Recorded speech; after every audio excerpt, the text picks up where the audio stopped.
अस्सलाम वालेकुम व्यूअर्स, कैसे हैं आप? उम्मीद करती हूँ खैरियत से होंगे। ENG 201 की लेक्चर सीरीज़ का आज 41वां लेक्चर है, लिस्टिंग एंड इंटरव्यूइंग।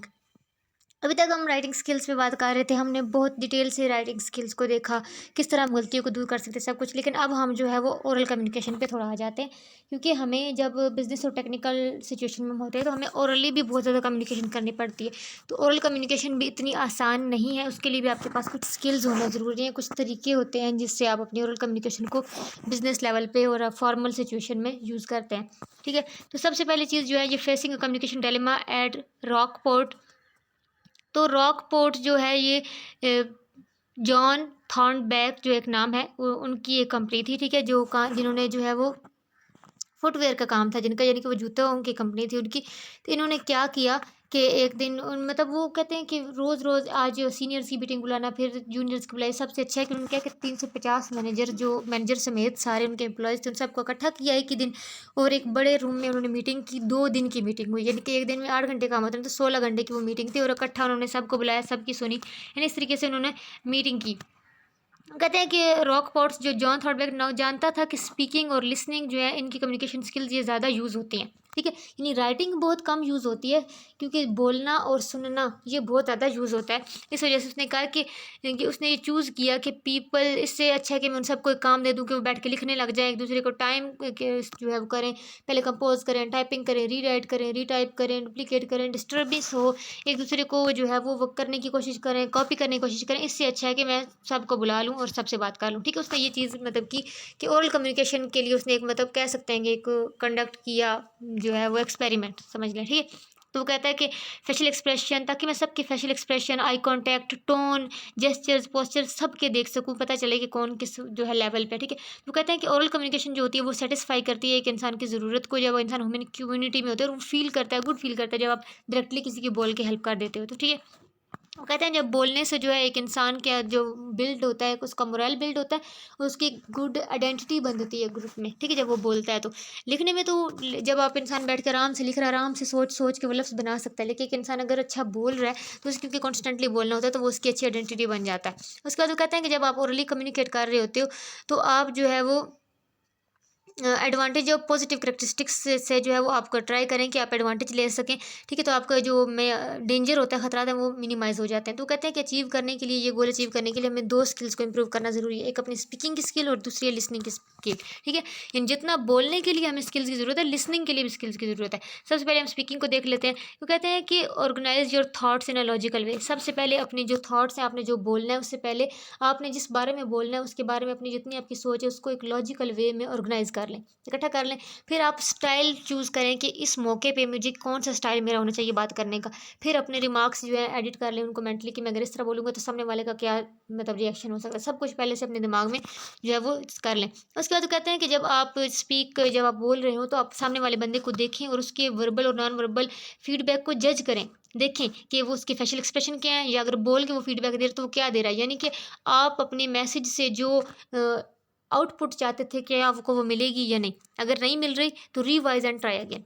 ठीक है, तो ये कहते हैं, वो कहते हैं कि वेरियस, जिस तरह लिखने के लिए मुख्तलिफ स्टाइल्स होते हैं, इसी तरह मुख्तलिफ सिचुएशंस में बोलने के भी मुख्तलिफ स्टाइल होते हैं। ठीक है, तो आपका बोलने का स्टाइल जो है वो डिपेंड करता है, एक तो हालात पे, दूसरा आपकी किस टॉपिक पे कन्वर्सेशन होती है, यानी नेचर ऑफ कन्वर्सेशन, और तीसरी कि आपकी और सामने वाले बंदे की बॉन्डिंग कैसी है। ठीक है, तो जिस तरह की होगी इस तरीके से आप अपने फ्रेंड से बात कर ले तो मोस्टली आप फ्रेंकली नेचुरल स्पीक कर सकते हो। लेकिन अगर आप किसी स्ट्रेंजर से या अपने बॉस से बात कर रहे हो तो आपका टूल अलग होगा।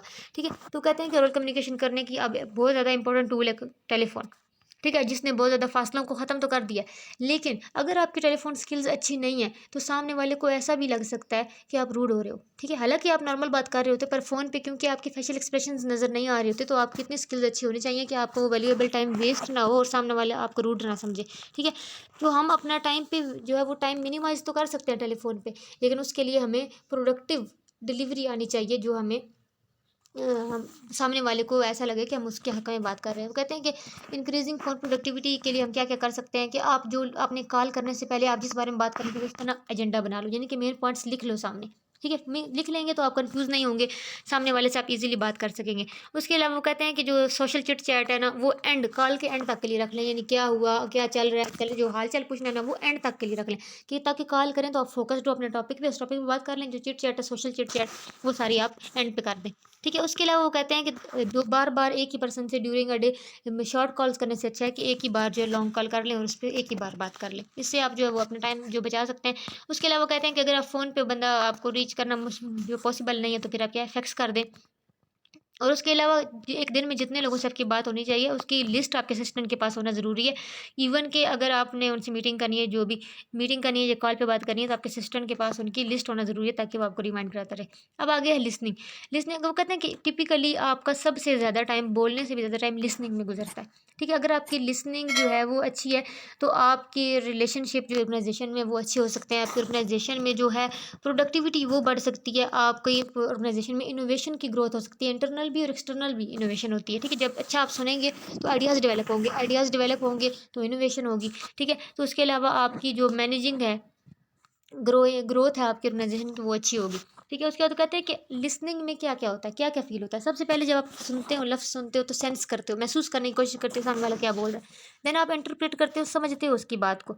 ठीक है। ये इसका मतलब क्या होगा इसकी बात का। देन आप इवेलुएट करते हो, तज्जिया करते हो उसकी बात का, आपके नज़दीक उसका अपने व्यूज़ बनाने की कोशिश करते हो। देन आप रिमेंबर करते हो उस बात को और फिर आप रिस्पॉन्स करते हो। ठीक है। यानी कि ये 5 जो है वो कहते हैं स्टेप से गुजरती है एक बात जब आप लिसनिंग कर रहे हो। तो एक्टिवली अगर आप लिसनिंग कर रहे हो, बात सुन रहे हो, तो कहते हैं कि वेरी सिचुएशन के लिहाज से 3 टाइप्स है लिसनिंग की। ठीक है। एक होती है कंटेंट लिसनिंग, दूसरी होती है क्रिटिकल लिसनिंग और तीसरी होती है एक्टिव लिसनिंग। यहाँ पे आज जो हम पढ़ेंगे वो है कंटेंट लिसनिंग।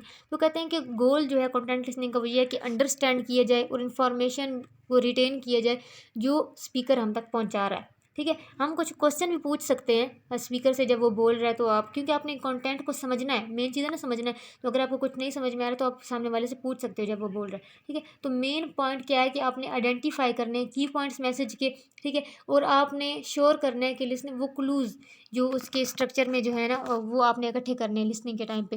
प्रीव्यूज़ आपने इकट्ठे करने हैं कि वो जो बात कर रहा है इसके बारे में आपने प्रीव्यूज़ इकट्ठे करने हैं। फिर ट्रांजिशंस आपने ऐड करनी है, समरी बनानी है उसकी बात की और नंबरेटेड पॉइंट्स यानी इसमें मेन पॉइंट कौन से उनकी नंबरिंग कर लेनी है। आपने ये कंटेंट में से ये सारी चीज़ें इकट्ठी करनी है। कहते हैं how to be a better listener, आप किस तरह एक अच्छे लिसनर बन सकते हैं।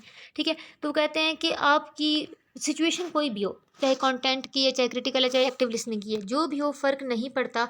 बस आपको अपनी लिसनिंग एबिलिटी को जो है वो उसमें आपने अपनी अवेयरनेस की हैबिट्स को जो है वो ज़्यादा से ज़्यादा जो है वो अच्छा करना है कि जितने आप अवेयर रहेंगे ना, अवेयरनेस की हैबिट आपके अंदर होगी, अटेंटिव रहने की हैबिट होगी ना, आप अच्छे लिसनर बन सकते हैं। तो कहते हैं कि आप अपनी नॉन वर्बल स्किल्स को ज़्यादा यूज़ करें लिसनिंग के वक्त, यानी कि आई कॉन्टैक्ट को मेंटेन रखें। ठीक है। रिएक्ट करते रहें आहिस्ता आहिस्ता उसकी बात पे, चाहे हेड नोड्स यानी सर हिलाते रहना या स्पोकिंग में ओके यस यानी इतना रिस्पॉन्स करते रहें ताकि सामने वाले को लगे कि आप उसकी बात सुन रहे हो। फिर ठीक है। वो कहते हैं कि pay attention to the speaker's body language, सिर्फ अपनी बॉडी लैंग्वेज पे नहीं आपने जवाब देना बल्कि सामने वाले की बॉडी लैंग्वेज पे भी ध्यान दो। अगर उसके अल्फाज का आपको सही पता उसकी बॉडी लैंग्वेज से चलेगा। अगर कोई खुशी की बात बता रहा है जो इंपॉर्टेंट है तो वो उसके साथ उसकी हाथ, उसकी आइज़, उसके फेशियल एक्सप्रेशन ज़रूर चेंज होंगे। ठीक है। तो ये सारी चीज़ें करने से आप क्या है एक अच्छे लिसनर बन सकते हो। यहाँ पे इन्होंने मतलब ये टेबल दिया हुआ है, जैसे अब इसमें से एक दो तीन मैं आपको समझा देती हूँ, बाकी आपको खुद रीड कर लीजिएगा। कि फाइंड एरियाज ऑफ इंटरेस्ट, अब इफेक्टिव लिसनिंग के लिए ज़रूरी है कि आप उसकी बात में इंटरेस्ट डेवलप करने की कोशिश करो। अब बैड लिसनर क्या होगा कि जिस सब्जेक्ट के बारे में वो जो उसे ड्राई लगता होगा ना उसे वो ट्यून आउट कर देगा, मतलब उसके पे ध्यान नहीं देगा। लेकिन जो गुड लिसनर होगा वो क्या करेगा कि वो सामने वाले से पूछ लेगा कि इस टॉपिक में मेरे लिए इंपॉर्टेंट क्या है। ठीक है। इससे क्या होगा कि वो यानी कि उस मौके को अपने लिए अपॉर्चुनिटी बना लेगा। वो पूछ लेगा कि यानी आप ये जो बात कर रहे हैं मुझे पता है मेरा इसमें इंटरेस्ट नहीं है, लेकिन ये मेरे लिए इसमें इंपॉर्टेंट क्या है, देन वो आपको बता देगा तो आपका इंटरेस्ट बन जाएगा। ठीक है। दूसरी चीज़ है जज कंटेंट नॉट डिलीवरी, हमने हमेशा कंटेंट को जज करना होता है, उसकी डिलीवरी को जज नहीं करना। लेकिन एक बैड लिसनर क्या करेगा कि जब उसे डिलीवरी पुअर लगेगी यानी उसको देखेगा कि सामने वाला बात अच्छा डिलीवर नहीं करेगा तो वो ट्यून आउट कर जाएगा, बात को छोड़ देगा। ठीक है। लेकिन जो अच्छा लिसनर होता है वो क्या करता है कंटेंट को जज करता है और स्किप ओवर कर देता है डिलीवरी की एरर, यानी डिलीवरी एरर जितने होते हैं डिलीवरी में जो गलतियां हो रही हैं उनको स्किप करता जाता है, उनको नजरअंदाज करता है और कंटेंट को जज करता है। ठीक है। होल्ड योर फायर यानी खुद को कंट्रोल में रखना। कोई बात हो रही है कभी कभी आपके मिजाज के खिलाफ भी बात होती है लेकिन खुद को कंट्रोल में रखना। एक बैड लिसनर क्या है कि वो टर्न इनटू आर्ग्यूमेंट, आर्ग्यूमेंट पे आ जाता है, दलीलें देना शुरू कर देना, सामने वाले के साथ आर्ग्यू कर लेना। लेकिन गुड लिसनर जो होता है वो जज नहीं करता यहाँ तक कि सामने वाले की बात कंप्लीट हो जाए, और अगर वो कभी दरमियान में इंटरप्ट करता भी है तो सिर्फ बात को क्लैरिफाई करने के लिए करता है। यानी इसी तरह इन्होंने ये कुछ यहाँ पे बैड लिसनर और गुड लिसनर की हैबिट्स बताई हुई हैं कि किस तरह जो है वो एक बैड लिसनर रिएक्ट करता है और एक अच्छा लिसनर किस तरह से रिएक्ट करता है। उसके बाद कहते हैं कि conducting interviews for the job, कि कन्वर्सेशन करते हुए हमें दो दो लोग होते हैं। ठीक है।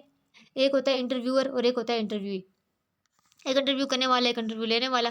ठीक है। तो क्या है इसके पर्पस हो सकते हैं इंटरव्यू के, टू ऑब्टेन और प्रोवाइड इन्फॉर्मेशन, इन्फॉर्मेशन हासिल करना, ये इन्फॉर्मेशन देना, ठीक है। टू सॉल्व अ प्रॉब्लम, किसी प्रॉब्लम को सॉल्व करने के लिए इंटरव्यूज़ कंडक्ट किए जाते हैं। To create a goodwill, यानी अपनी किसी के बारे में अच्छी सोच बनाने के लिए भी इंटरव्यूज़, यानी बातचीत करेंगे तो हमारी अच्छी एक दूसरे के साथ गुड विल बनेगी। या persuade the other person to take action, ये सामने वाले को किसी एक्शन के लिए आपने, यानी कि जैसे आप प्रपोजल लेके गए हैं कोई, तो उसके लिए आपने मीटिंग कंडक्ट की है कि सामने वाले को आप अपने उस बात के लिए, अपने प्रोडक्ट के लिए, अपने प्लान के लिए कन्विंस कर सको, ठीक है। तो ये इन सारी चीज़ों के लिए इंटरव्यूज़ कंडक्ट होते हैं। अब इंटरव्यूज़ कितने किस्म के होते हैं? जॉब इंटरव्यूज़ होते हैं, इन्फॉर्मेटिव इंटरव्यूज़ होते हैं, परसुएसिव इंटरव्यूज़ होते हैं, किसी को कन्विंस करना है, एग्जिट इंटरव्यू होता है, एग्जिट इंटरव्यू सॉरी, कि आप कहीं से छोड़ के जा रहे हैं, कोई जॉब आप छोड़ रहे हैं, तो लास्ट में आपसे बात की जाती है ना, सवाल किए जाते हैं आप कहीं छोड़ के जा रहे हैं या आगे आपका क्या प्लान है, ये वो इंटरव्यू होता है। इवेल्युएशन इंटरव्यू होता है कि कोई आपके पास प्रोजेक्ट आया है तो आप उसको इवेल्युएट कर रहे हैं, उसके लिए यानी आपने सारी लोगों को बुलाया और कहा है कि इस पे क्या हो सकता है, या कोई प्रॉब्लम हो गई है तो उसके लिए इवेल्युएशन के लिए उस प्रॉब्लम को इवेल्युएट करना है, उसका तज्जिया करना है, उसके लिए इंटरव्यू कंडक्ट होते हैं। काउंसलिंग इंटरव्यू होते हैं, किसी की काउंसलिंग करने के लिए। अक्सर जो है जो होते हैं मैनेजर्स, वो काउंसलिंग करने के लिए, उनके मोरल को अप करने के लिए, उनको इनकरेज करने के लिए अपने एम्प्लॉयज़ को करते हैं काउंसलिंग इंटरव्यू। उसके बाद कॉन्फ्लिक्ट रेजोल्यूशन इंटरव्यूज़ होते हैं, कोई कॉन्फ्लिक्ट हो जाता है उसको सॉल्व करने के लिए। डिसिप्लिनरी इंटरव्यूज़ होते हैं जिसमें आप जो है डिसिप्लिन मेंटेन करने के बारे में इंटरव्यू करते हो कि ये चीज़ें नहीं होनी चाहिए, अगर कुछ रूल्स को फॉलो नहीं किया जाता तो इंटरव्यू करेंगे आप। टर्मिनेशन इंटरव्यूज़ होते हैं कि आप किसी को टर्मिनेट कर रहे हैं तो आप उसका इंटरव्यू करते हैं, आप बताते हो, रीज़न बताते हो जो भी, तो वो जो एक बातचीत होती है एक मैनेजर और एम्प्लॉय के दरमियान, उसे टर्मिनेशन इंटरव्यू कहते हैं। तो ये सारे इंटरव्यू की किस्में हैं और मज़ीद इंटरव्यू के बारे में हम अगले लेक्चर में पढ़ेंगे। तो व्यूअर्स, ये था हमारा आज का लेक्चर। उम्मीद करती हूँ कि आपको समझ में आ गया होगा। अगर किसी का कोई कन्फ्यूजन हो, कोई सवाल हो तो आप कमेंट बॉक्स में पूछ सकते हैं। अगर वीडियो अच्छी लगी तो कमेंट करें, शेयर करें, लाइक करें और चैनल को सब्सक्राइब करें। अगले लेक्चर तक के लिए अल्लाह हाफिज़।